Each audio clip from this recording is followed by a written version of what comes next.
I'm Harold Munro, editor-in-chief at the Vancouver Sun, and joining me is Dan Fumano, our City Hall columnist in Vancouver. Hi, Dan. Hi, Harold. Hey, so lots as usual in Vancouver on the housing front and the housing affordability front. We had the province introduce legislation to curb short-term rentals and encourage more long-term units going back into the rental market. Many condo buildings in Vancouver restrict short-term rentals, but you found a place last week. You visited a Conduit Tower where Airbnb seems to rule the roost. Tell us a bit about that. Yeah, so as you mentioned, a lot of stratas in Vancouver might have strata bylaws that restrict or even ban short-term rentals. But yeah, we heard about one. There was this letter of complaint that was circulating from supposedly from a group of strata owners in this one condo complex in downtown Vancouver. And out of about 450 units, supposedly about 150 condos in this building had short-term rental licenses attached. They were licensed to rent out through platforms like Airbnb. So it's about a third of the total condos in this complex. It's a complex with 3 towers in Vancouver's Crosstown neighborhood. So we went down there to visit. I wasn't sure. We eventually got a hold of one of the residents who was behind it. I ended up speaking with a couple of different residents in the building. And when I went down there, it was interesting to see because there was very clearly a rush of people with suitcases coming and going from this building. It looked more like a hotel as opposed to a residence. And it wasn't just one or two groups, it was families, couples, groups of young men, groups of young women. And I went up and chatted with a number of them. And, they were tourists in from out of town, and they had a lot of the same kind of responses. They looked at booking a hotel for their trip to Vancouver and found it prohibitively expensive, even for more modest kind of budget hotel options. And they found this Airbnb with a wonderful location and a fraction of the price of a hotel room. And so it's quite a logical decision for these out of town visitors. And they had a great experience in the hotel, or sorry, they had a great experience staying at this Airbnb in this condo complex. But of course, at least some of the residents there, and not all of them, but at least some of the residents uh, had taken exception to the situation with having such a high volume of visitors always coming and going. Right. I mean, Vancouver City itself already has a policy around Airbnb. So does the provincial legislation change the situation in Vancouver?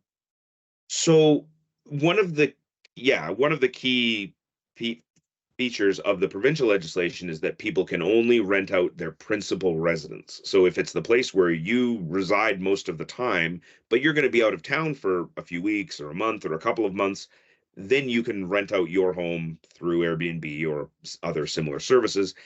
And that's already been the rule in Vancouver for a number of years. So the province now will adopt that rule for all municipalities, I think, of greater than 10,000 population. Mhm. I spoke with this one realtor in Vancouver who had described himself as an Airbnb specialist. He's a big proponent of the value of short-term rentals. He says that, he travels a lot for work, so he rents out his principal residence perfectly in compliance with the rules. And he said he doesn't know of other people in Vancouver who are breaking the rules. From what he knows, it seems like the rules are being followed. People are renting out their primary residences. So based on that, he doesn't expect the provincial rules to have that much of an impact in Vancouver, where there already is this principal residence requirement. So that was this realtor's expectation on this. But I did speak with other people, including the head of the Condo Homeowners Association, who was skeptical that everybody in Vancouver is following the rules and had some questions about the municipality's ability to really enforce these rules. And he said that he expects that the province will be better positioned to make sure that people only are using their principal residence for short-term rentals. So he does expect it will have an impact on the sort of overall rental market, although it may not be immediate. His expectation is it might take a little while, but he was skeptical that everyone in Vancouver is following the rules and only renting out their principal residence. I see. What do you think it's going to mean for tourism in the city? You've got the Invictus Games coming in 2025 and the World Cup coming in 2026. So if these rules come in next year, what's the situation as far as hotel space? Well, as you know, I mean, we've written a little bit about the shortage of Right. hotel rooms in Vancouver. It's something that the tourism industry and a lot of different kinds of business groups have been trying to raise this issue for a while now, saying that Vancouver has a deficit of hotel rooms, and the number of hotel rooms actually decreased during the pandemic because a bunch of tourist hotels were purchased by various levels of government and converted into social housing. So that social housing was badly needed, and it's still operating today as social housing, but it meant that the city lost a number of hotel rooms. And there are some hotel projects that are in the pipeline. Some have been Is that approved, right? some are trying to get approvals, but it takes a long time. And, people you speak with in the industry say it's quite challenging to make hotel projects work. So, I mean, the short term situation is that hotel rooms are very, very scarce and they're very expensive. So, that remains to be seen what's going to happen if there are these big events. And are some people just not going to come if they can't find accommodation in the secondary, in the short-term rental market?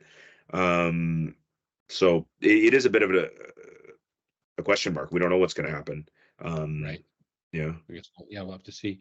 All right. Now, council, another topic, council unanimously approved a 5-story rental development in Dunbar last week over the objections, rather vocal neighbors. Yep. Um, we've seen councils sometimes back down in the face of opposition. Is this any kind of a signal from this new council that's about a year into their mandate? Yeah, I think you can say it's a bit of a signal. I mean, this council so far has approved every housing application that's come to them. They haven't rejected anything. It is true, as you say, in the past, sometimes we've seen other councils, either in Vancouver or in other municipalities, Right. who have, yeah, rejected applications for various things based on local opposition. In this case, there was some fairly vocal opposition coming from some of the neighboring residents. They were quite vocal. They showed up at council. They wrote in. And so I think some people were looking to this one to see what the ABC Majority Council would do. ABC has, in their public statements, Mayor Ken Sim and the various ABC councillors have all said we need to get more housing approved in all different parts of the city. So this, I think people were looking to this as a little bit of a test of that because it's on the west side, deep on the west side, in the Right. southwest part of the city, and it's on a quiet side street. It's a funny little cul-de-sac. It's quite different from most of Vancouver's grid system, where you have this little cul-de-sac that's quite rare in Vancouver. And so it is a quiet, sleepy street, very expensive houses around there, and they're replacing it a couple of houses with a 5-story rental apartment building. And so it, I think some people were curious, will the council sort of, they've been saying we want to improve housing everywhere, but will they do it, in this quiet, affluent neighborhood like this part of Dunbar? But they did. There were some questions around access, vehicle access to the property. So there were some amendments that came in council, but in the end, they approved it unanimously. So it is interesting. I think it might have been a bigger story if they had rejected it because it would have been the first time they had rejected this kind of an application. So I think that would raise a bunch of questions. Why reject this one when you have approved all these other ones, and why? But but obviously that wasn't the case. So yeah, so it is interesting. I think it does show that they are willing to densify some of the areas that have had the least density and the least physical change over the last number of years. Okay, well, I know you'll keep your eye on that as we move through more applications. So, at the same time, you reported a kind of a worrying sign for the city's efforts to encourage more housing. Progress has stalled on 3 large downtown residential high-rises. Why are these developments delayed, and what does it mean? Yeah, these are 3 big major residential towers that are planned for downtown Vancouver, and they had been approved 2 years ago by the previous council at the rezoning. But of course, getting the rezoning approved by council is a major hurdle in the process. But then after that, there are still a number of steps that need to happen before the developer can actually break ground and start building. And that's where these projects seem to have gotten held up.